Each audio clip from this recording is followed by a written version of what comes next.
Donc le titre du message, c'est le but de votre vie.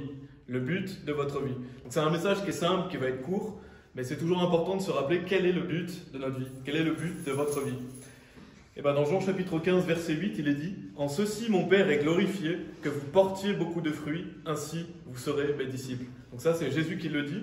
Et comment on glorifie Dieu? En portant du fruit à Dieu. Et là, le but du message, c'est vraiment de voir quel est le but de votre vie. Le but de votre vie, c'est de glorifier Dieu. Pourquoi vous êtes sur cette terre?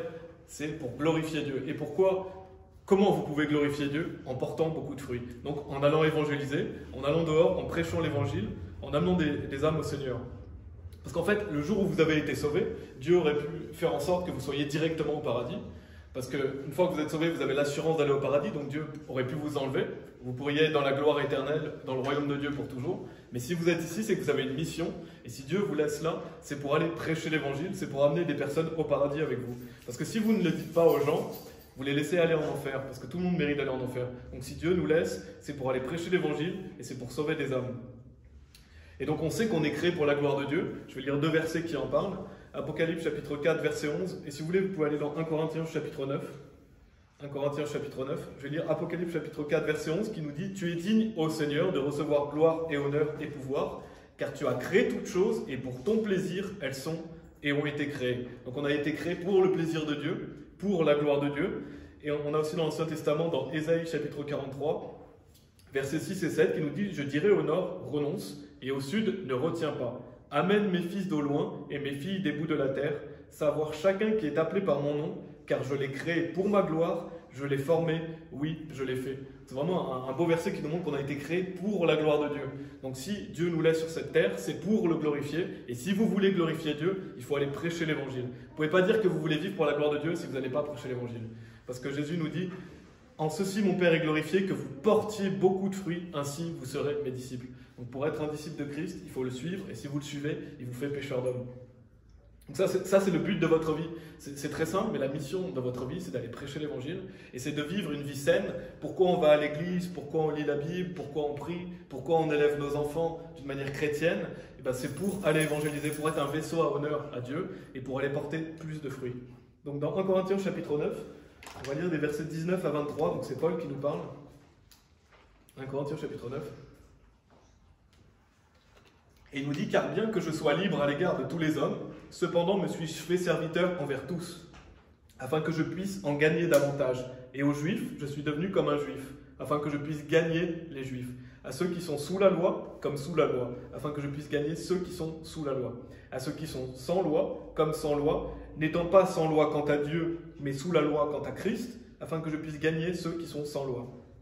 Aux faibles, je devins comme faible, afin que je puisse gagner les faibles. Je me suis fait toutes choses, et notez bien, toutes choses pour tous les hommes, afin que je puisse par tous les moyens en sauver quelques-uns.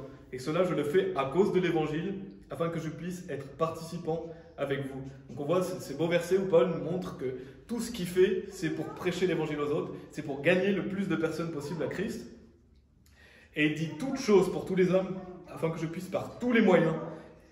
Et donc on voit que Paul faisait tout en sorte pour gagner le plus de personnes possible à Christ. Et c'est pour ça que Dieu vous laisse sur terre. Vous faites tout votre possible pour amener le plus de personnes possible à Jésus-Christ. Et il dit, afin que je puisse par tous les moyens en sauver quelques-uns. Donc notre objectif, c'est d'en sauver quelques-uns. Et bien sûr, si Dieu le veut, on peut porter beaucoup de fruits pour lui, mais on doit avoir cet objectif de sauver le plus de personnes possible. Dans Jude chapitre 1, vous pouvez aller dans Jude chapitre 1, on ne va pas aller dans beaucoup d'écritures. Mais dans Jude chapitre 1, la Bible nous dit, au verset 21, « Maintenez-vous dans l'amour de Dieu, attendant la miséricorde de notre Seigneur Jésus-Christ jusqu'à la vie éternelle, et de certains ayez compassion, faisant une différence. Quant aux autres, sauvez-les avec crainte, les arrachant hors du feu, haïssant même le vêtement taché par la chair. » Donc justement, c'est ça, cet amour qu'on doit avoir pour les personnes perdues. Il nous dit, de certains ayez compassion, faisant une différence. Quant aux autres, sauvez-les avec crainte. Donc on voit qu'on peut sauver des personnes avec compassion, d'autres avec crainte. Ça dépend quand vous parlez à la personne, vous pouvez voir en fonction de comment est la personne, comment elle répond, ce qu'elle vous dit. Mais on doit avoir cet amour, et d'ailleurs il est dit « maintenez-vous dans l'amour de Dieu » un peu plus tôt, au début du verset 21. Parce que si vous vous maintenez dans l'amour de Dieu, alors vous allez évangéliser. Et qu'est-ce que ça veut dire? Ça veut dire que si vous n'allez pas évangéliser, vous n'êtes pas maintenu dans l'amour de Dieu. En fait, c'est un des fruits de si vous aimez vraiment Dieu, si vous aimez vraiment les autres, alors vous allez évangéliser. En fait, vous ne pouvez pas dire oui, j'aime mon prochain, mais je ne prêche pas l'évangile. Ce serait un mensonge. Parce que l'amour de votre prochain se manifeste par le fait que vous leur prêchez l'évangile. Et donc certains, avec compassion, faisant une différence, quant aux autres, sauvez-les avec crainte, les arrachant hors du feu. C'est vraiment une expression forte quand on pense à cette notion d'arracher hors du feu. Parce que arracher, ça veut dire tirer quelqu'un de quelque chose. En fait, c'est comme si vous tiriez les gens de l'enfer, parce qu'ils méritent d'aller en enfer. Donc quand vous leur prêchez l'évangile, vous les arrachez hors du feu. Et la Bible dit, connaissant donc la terreur du Seigneur, nous persuadons les hommes. Donc on connaît la terreur du Seigneur, on connaît que l'enfer existe, donc on persuade les hommes. On veut qu'ils soient sauvés. Et vous n'avez que cette vie pour faire ça. C'est ça l'encouragement que je vais vous donner aujourd'hui, c'est que vous n'avez qu'une vie pour prêcher l'évangile le plus possible. Vous n'avez que cette vie pour sauver les âmes. Une fois que vous êtes au paradis, vous êtes dans la félicité, la gloire éternelle, vous ne pouvez plus revenir sur terre prêcher l'évangile. Donc c'est pendant cette vie ici que vous devez justement avoir cet objectif de prêcher l'évangile, d'amener le plus de gens possible avec vous. Parce que vous luttez pour sauver les âmes, mais il y en a qui luttent pour damner les âmes. Donc justement, nous, on doit lutter pour sauver les âmes. Et l'amour de notre prochain va nous pousser justement à aller évangéliser. C'est pour ça qu'on y va aujourd'hui.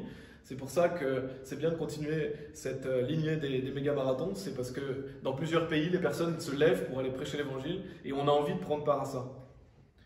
Et donc, comme je l'ai dit, si on mène la vie chrétienne, si on se sanctifie, c'est justement pour être plus propre au travail de Dieu. C'est ce qui est dit dans Jean chapitre 15, verset 2. Donc on a lu le verset 8 qui nous disait qu'on glorifie le Père lorsqu'on lui porte du fruit. Mais au verset 2, donc un peu plus tôt, Jésus nous dit aussi « Toute branche en moi qui ne porte pas de fruit, il la retire, et toute branche qui porte du fruit, il la taille afin qu'elle puisse porter plus de fruits. » Donc en fait, quand vous allez évangéliser, Dieu vous taille parce qu'il vous aide à vous sanctifier. Dieu bénit les personnes qui vont évangéliser, donc il va vous aider à enlever les péchés de votre vie afin que vous portiez encore plus de fruits. Donc en fait, quand vous menez une vie sainte, c'est pour porter plus de fruits à Dieu. Toute notre vie, elle est faite pour aller porter du fruit à Dieu, pour le glorifier.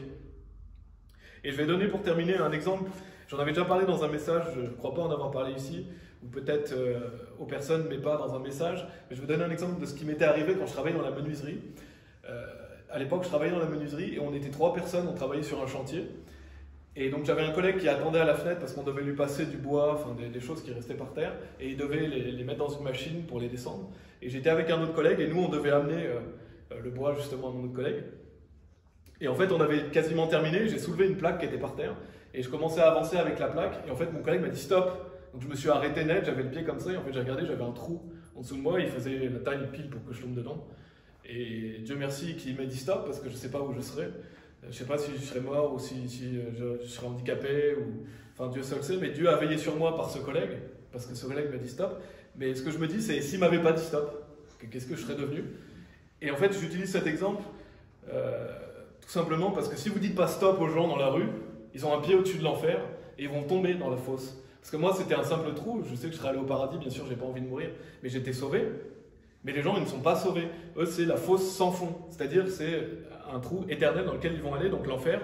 Et donc je remercie mon collègue d'avoir dit stop, mais dites stop aux gens, et après leur prêcher l'évangile, c'est ça l'objectif, bien sûr.